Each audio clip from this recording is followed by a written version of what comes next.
আমার সবচেয়ে কষ্ট লাগলো আজকের ম্যাচের যে প্রথমে ব্যাটিং করার ডিসিশন।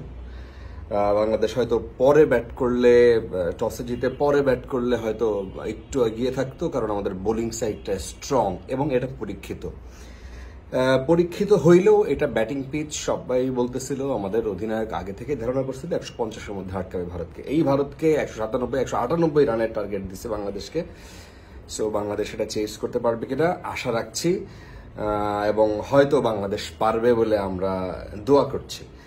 আমার কাছে সবচাইতে আশ্চর্য লাগছে মাহমুদুল্লাহ, সে মাত্র 2টা ওভার করছে এবং তার গড় রান হচ্ছে 4। মানে সবচাইতে কম রান দিছে, রান রেটে তার মাত্র 4, কিন্তু তাকে দিয়ে মাত্র 2 ওভার করানো হয়েছে।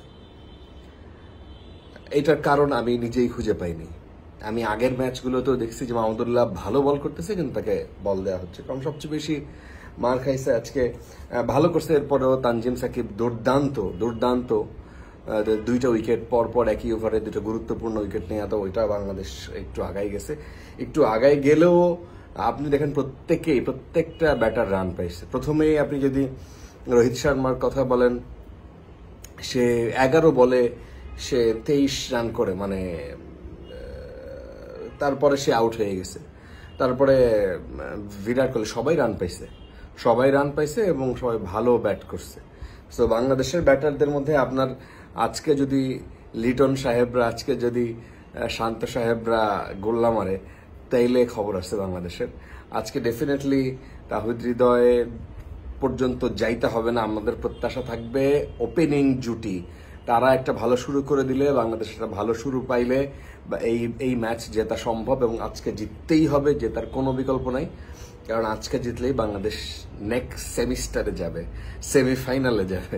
সো বাংলাদেশের জন্য শুভকামনা। আপাতত একটু মন খারাপ হইল যে বোলিংয়ে এমনভাবে মাইর খাইছে মুস্তাফিজ, তারপরে রিশাদ, ভালো বল করছে রিশাদ, কিন্তু মার খাইছে। তো তারপরেও সবার জন্য শুভকামনা। বাকি অর্ধেক দেখা যাক বাংলাদেশের ব্যাটাররা কতদূর আমাদেরকে টেনে নিয়ে যেতে পারে।